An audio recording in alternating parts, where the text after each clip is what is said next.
Okay, well, we are live on Facebook now. So it looks like we're ready to get started. I want to say hi and welcome everybody to this conversation with Dr. Sue Dyson, hosted by the Train with Trust Project. The Train with Trust Project is a nonprofit organization. We specialize in making equine behavior education accessible while promoting the use of evidence-based training practices. I'm Megan Phillips. I'm one of the co-founders of the Train with Trust Project. I formerly worked as a zookeeper and marine mammal trainer, and I currently work as a private behavior consultant for domestic animals, and I am the operations advisor for a small cat shelter. And joining us is Jody Ambrose, who is the other co-founder of the Train with Trust Project. Jody is an FEI dressage trainer, a USDF gold medalist, and an equine behavior consultant and educator. And of course, Dr. Sue Dyson is joining us today to answer all of your questions. Dr. Dyson trained horses and competed at top national levels in both eventing and show jumping. And as you know, she is a world-renowned equine orthopedist, known for her clinical work and for her extensive research. She has published over 400 peer-reviewed papers and co-authored several veterinary textbooks. Most recently, she has co-authored with Sue Palmer a book titled Harmonious Horsemanship: The Use of the Ridden Horse Ethogram to Optimize Potential, Partnership, and Performance. That book is in production currently and is hopefully going to be available in early September of this year. So you all can keep an eye out for that. Along with her colleagues, Dr. Dyson is the force behind the development of the Ridden Horse Pain Ethogram, for which you can find a free downloadable mobile PDF version that has detailed illustrations and descriptions on the trainwithtrustproject.org site or the 24horsebehaviors.org site. As many of you know, Dr. Dyson and her research are featured in Padma Video's revolutionary documentary short film, The 24 Behaviors of the Ridden Horse in Pain, Shifting the Paradigm of How We See Lameness, which is still, as always, available for free on YouTube. Dr. Dyson is a busy lady. She lectures internationally to a range of audiences, so we're very grateful that she's able to share some of her time with us so that she can answer your questions about her research and the Ridden Horse Pain Ethogram. So to just let everybody know where we're going from here, a little preview, we're aiming for about a 15 minutes discussion that'll be followed by another 10 minutes of your questions. Jody will kick things off with a few questions to set the stage for our conversation. Then she will pose a few questions that were submitted ahead of time by folks via social media. And as for your questions, I'm going to go ahead and be in the background monitoring the comments and collecting your questions. So be sure to post them down there. And Dr. Dyson will get to as many of those questions as possible today. And she will also answer those questions as well as others as she is available to do in a blog post that will then be shared on the 24horsebehaviors.org.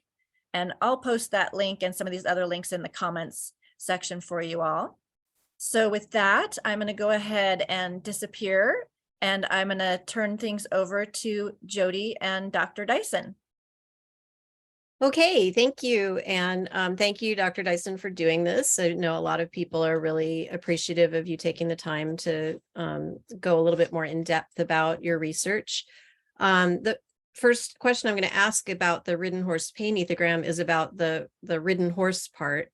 Why is it important to evaluate horses under saddle as opposed to the traditional lameness exam that just looks at horses trotting off in a straight line on a circle, doing flexions, what people are used to? Well, I've observed clinically over very many years that there is a significant proportion of horses that present for investigation because the rider has a problem, either feeling that the horse has lost power, or it has difficulty in doing specific maneuvers, or even just doing simply turning to the right. And these horses do not necessarily show any overt lameness when evaluated either in hand or on the lunge. but do show low-grade lameness when ridden. Moreover, there are horses that have problems in canter, and those problems in canter may be identifiable on the lunge, but generally speaking, they're far more obvious when they're ridden, and these are pain-induced abnormalities of canter. So for me, it is absolutely essential to see any horse which presents with a performance-related problem to evaluate it ridden. And so, and then the second part of the Ridden Horse pain ethogram is ethogram. Can you explain to people who aren't familiar what an ethogram is and why it's useful in diagnosing lameness? Well, an ethogram is just the technical name used by behavior experts to describe a list of behaviors, and each of those behaviors has a specific and strict definition. So with respect to the Ridden Horse pain ethogram, some of the definitions are, for example, ears back behind a vertical position for 5 seconds or more, the mouth opening with separation of the teeth for 10 seconds or more, repeated tail swishing. We could simply call this a performance checklist. That's the simple term, and that's the way I try to sell it to some riders, because they're a little bit frightened by the word ethogram, they're a little bit frightened by the word pain, so we can simply call it a performance checklist. And go ahead. Well, I was going to say, you asked why it was important with respect to lameness. Well, I think that some people find it difficult to recognize lameness. We've got plenty of evidence that both owners and trainers find it difficult to identify horses which have got pain-related gait abnormalities. And we therefore felt that maybe by teaching people about behavior, they may be more able to recognize the behaviors that comprise this checklist than identifying lameness. And that's certainly proven to be the case. So we have developed this checklist, which comprises 24 behaviors. And if a horse demonstrates 8 or more of these behaviors within a ridden session of approximately 10 minutes, we have very strong evidence that this indicates that there must be an underlying pain-related problem, which merits further investigation.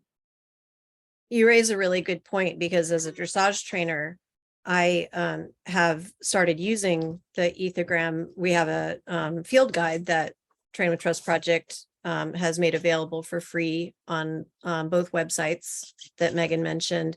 And I've been pulling it out. It's mobile friendly. I can look at it on my phone, and I've been using it when I'm looking at clients' horses go. And what I've found really useful about it is that, you know, as a trainer with years of experience, a lot of times I do see a horse and I think something's not right, but it's not limping, doesn't have a head bob or anything like that. And I'm able to count the number of the behaviors that I see and communicate those directly to my student, who can then communicate those to a vet or a body worker, so that we have a way to measure what we're seeing. You know, in the past, I would just have to say, I have a gut feeling something's wrong. And, you know, some clients trust you and follow up, and some, you know, if you don't give them something specific, are not going to necessarily do anything until it becomes more obvious. So I do think that structure of having 24 behaviors in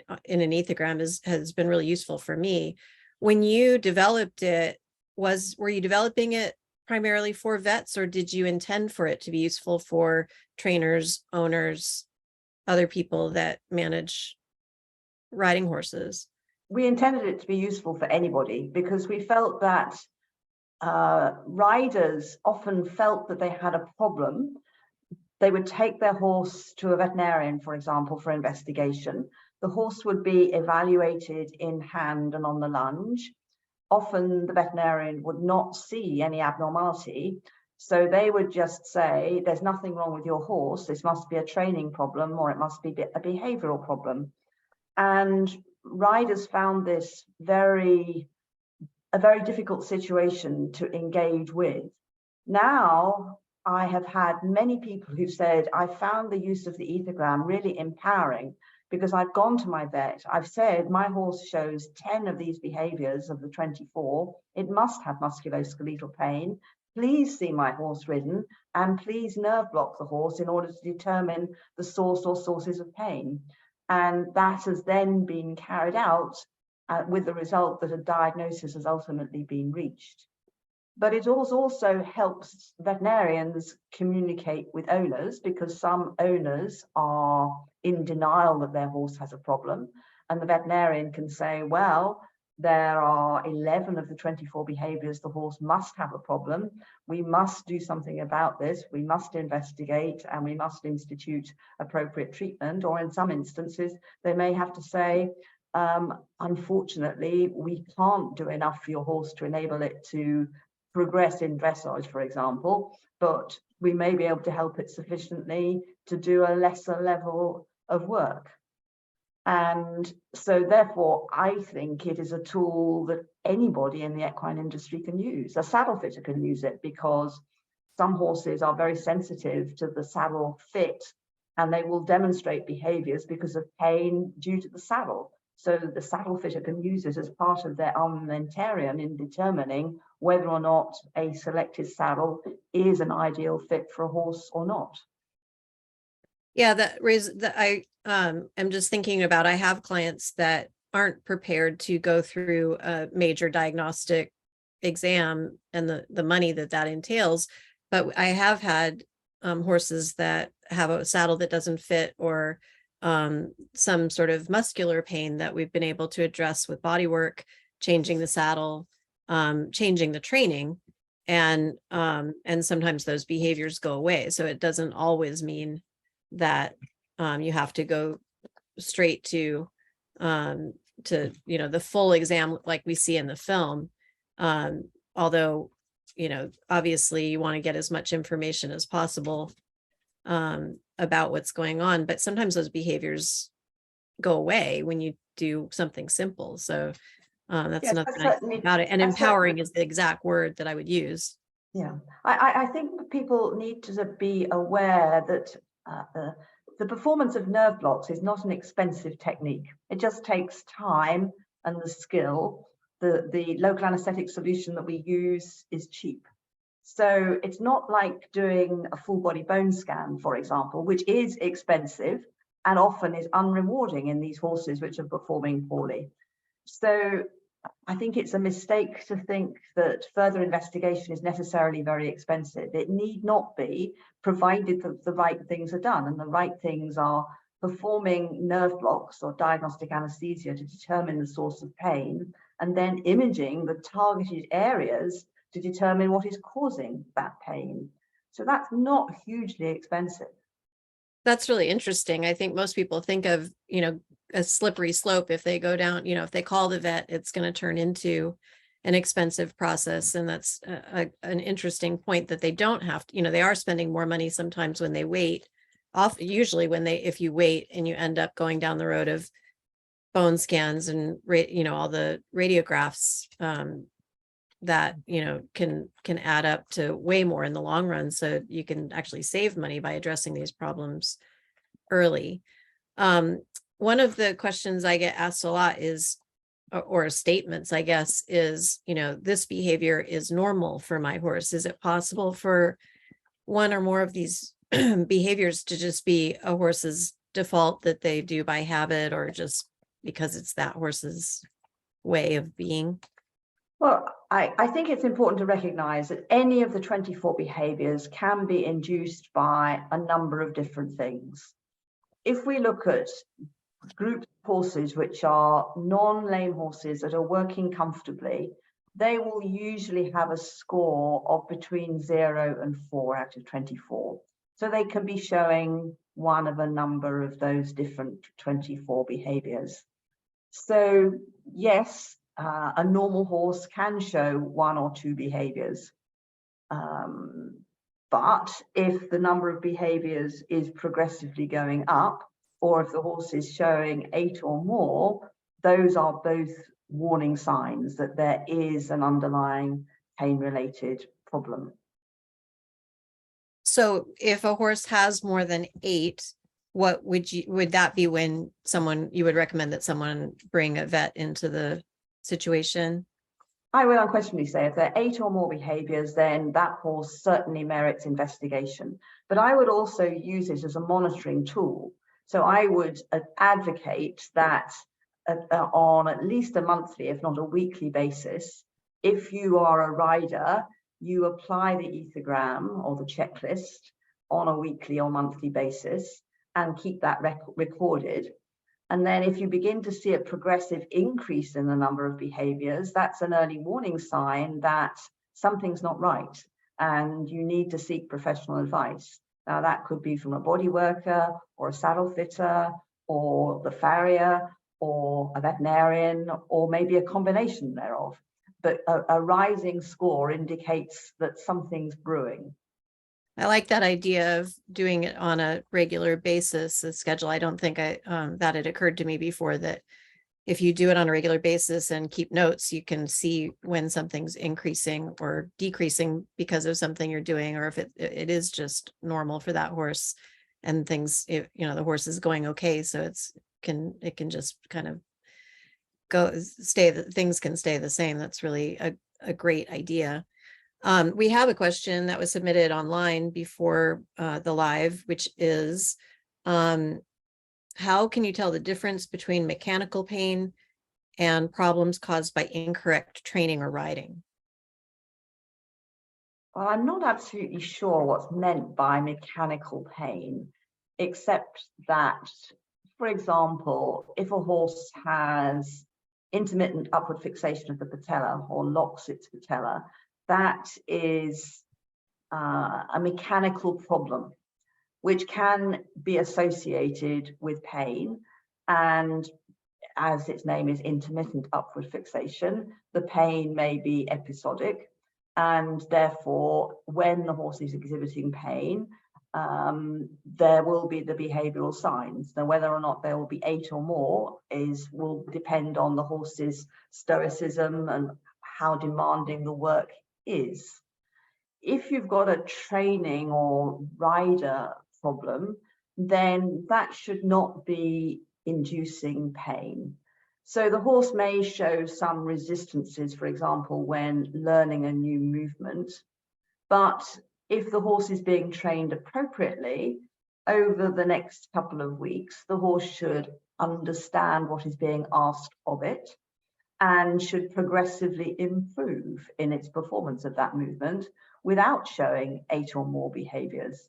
Now, it could be that a biomechanically more demanding movement is using the body in a different way that is bringing to light some potential source of pain, which needs to be addressed. And if that is the case, then the horse will not progress properly, and it will begin to show probably more signs which are indicative, more behavioral signs that are indicative of pain.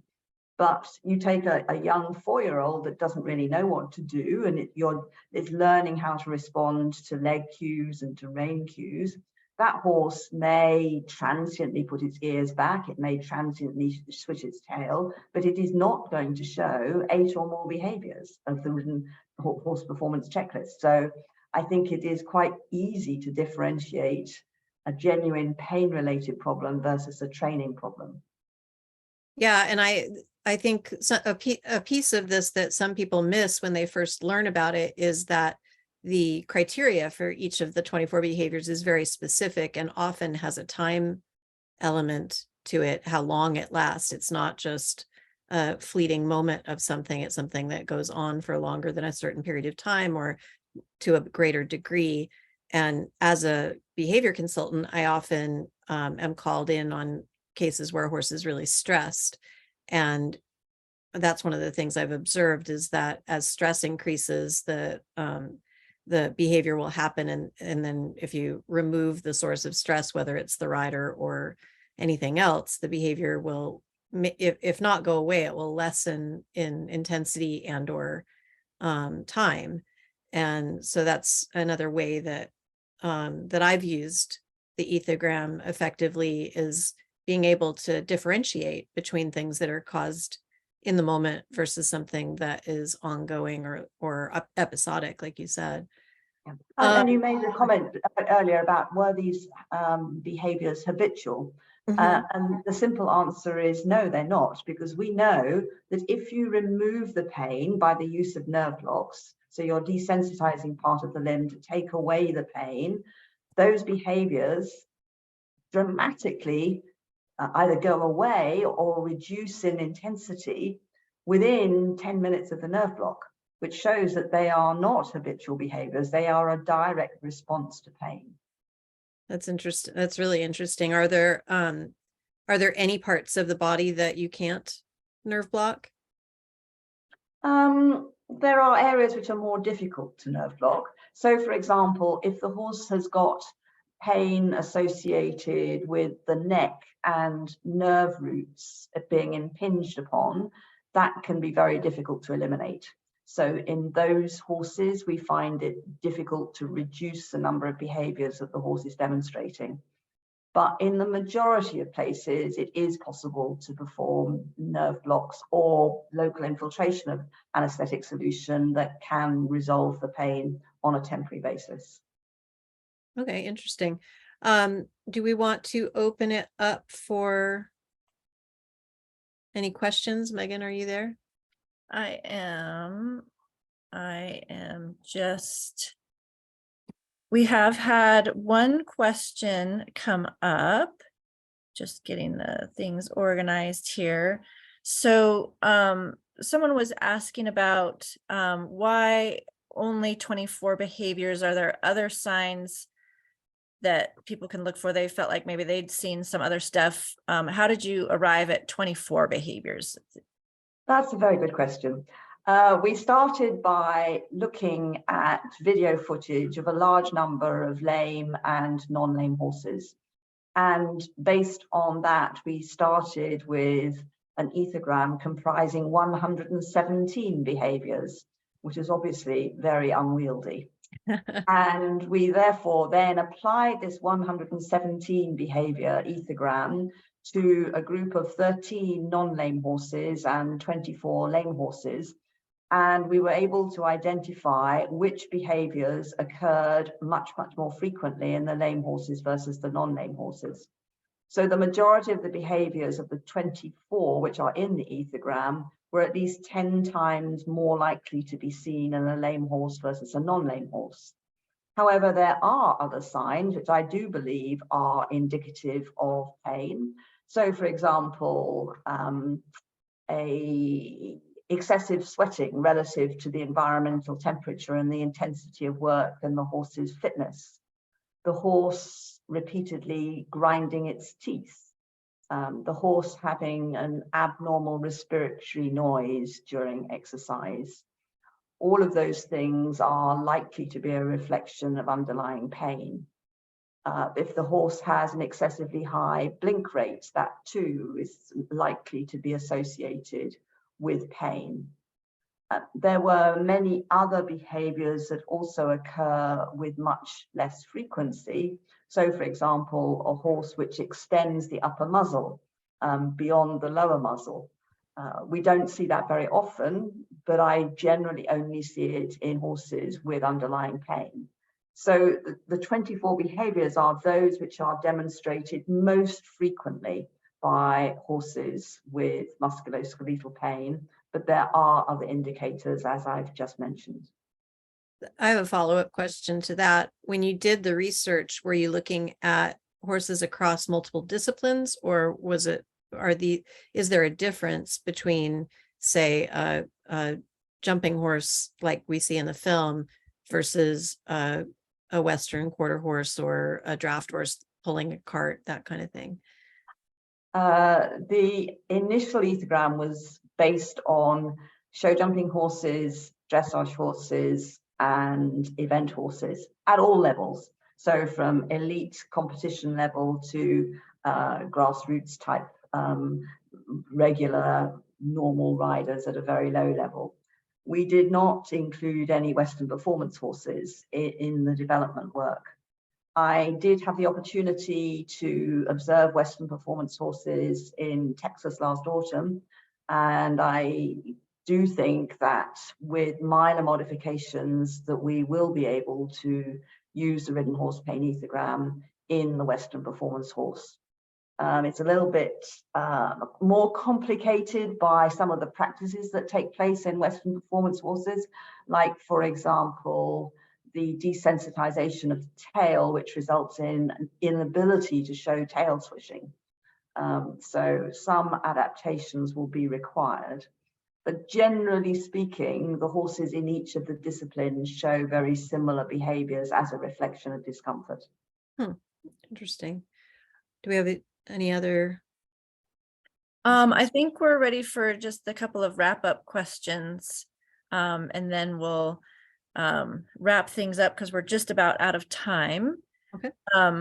So did you want to follow up with any other questions, Boj, Jody? She calls me Boj. The insight. Can't help it. Yeah, I had a couple just sort of wrap up questions. So what, and this might be a very broad question that is hard to answer, but what impact do you see this having on the veterinary industry in particular? Do you see this research having an impact on education, on research? Where is it going?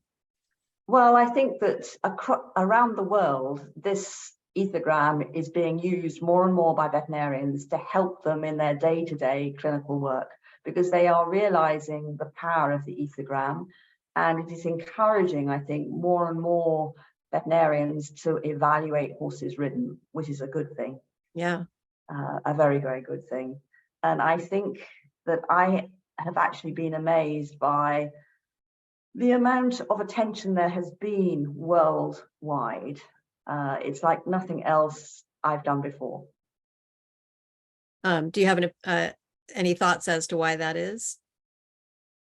I think that the timing has been good because there's more and more talk in the general equine world about the social license to ride horses, that is, the public acceptability of riding horses.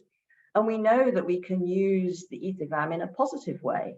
So, for example, one of our research studies was based on the evaluation of Grand Prix dressage horses competing at World Cup level. And we could show that the average score was only 2 out of 24, with a very small range, which demonstrated that most of those horses are working comfortably. And that's a very useful tool to be able to say to the world, well, look, the majority of these horses competing at this elite level are indeed comfortable. So it has multiple uses, both positive in terms of demonstrating wellness, and also positive in facilitating the diagnosis that the horse has a problem. Yeah, that concept of the social license to ride is a huge subject that we could probably do a whole other episode on. We may want to think about doing that. What about like academic research? Is it being used in research by other vets like you? There has been a recently published study looking at Icelandic riding horses, which demonstrated a very high prevalence of lameness, which had been unrecognized by the riders. There's also a study that has not yet been published, but I know has been done, which has looked at the relationship between gastric ulceration and Ridden Horse pain ethogram scores. I'm not in a position to divulge the results because they have not yet been published.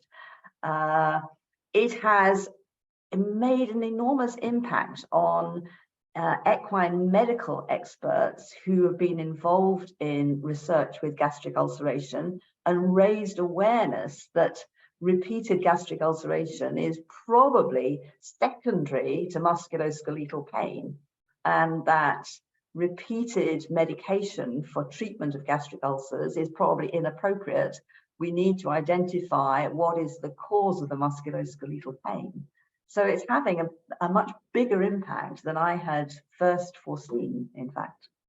That's kind of mind-blowing. I think, again, that's another topic that we could probably spend a whole lot of time. When the study comes out, it would be great to have you back and discuss that, because I think that's something a lot of people would be interested in learning about. That's such a common topic in the horse world, and I think understanding of it has evolved quite a bit in recent years, but it sounds like maybe it needs to evolve even more. So that'll be super interesting when that study comes out. Well, you'll have to let us know.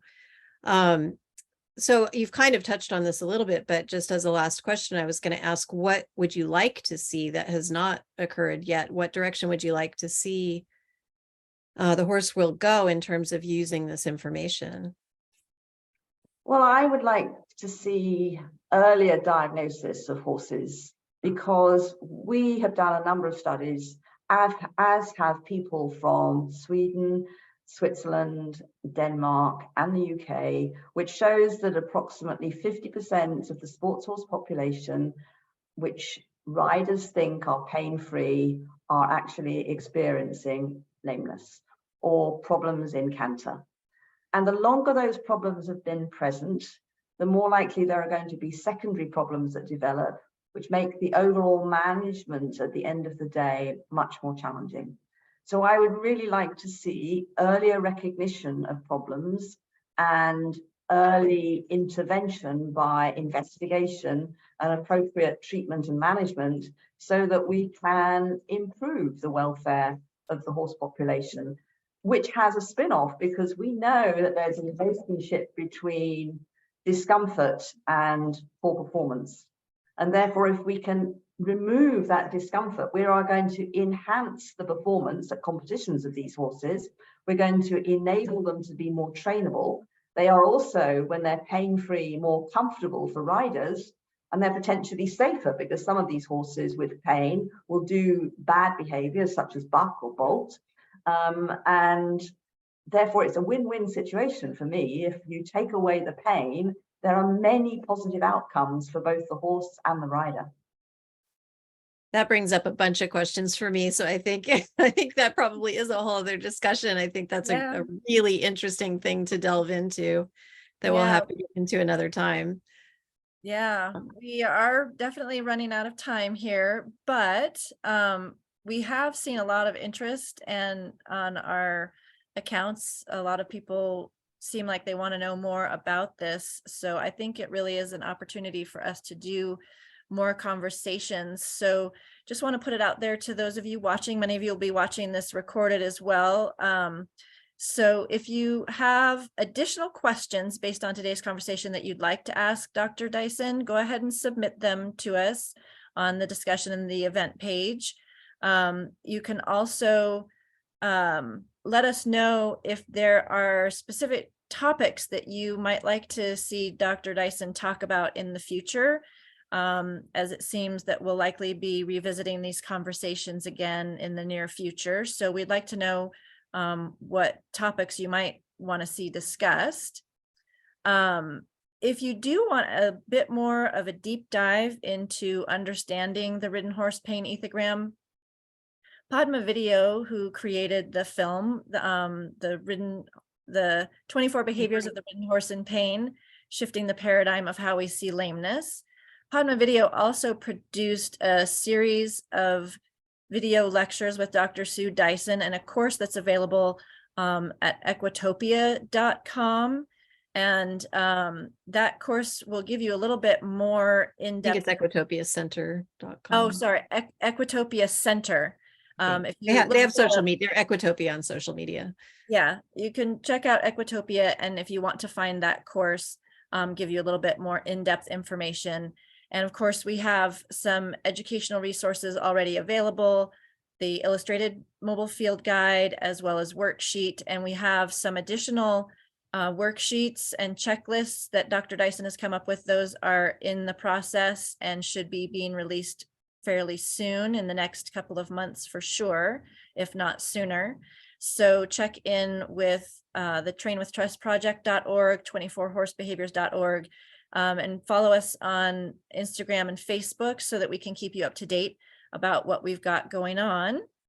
And we want to thank you guys for joining us, and especially thank you to Dr. Sue for being available to answer questions. We know this is your passion to spread the word, but you're very busy, and we appreciate you making time for everybody to have access to you to ask questions.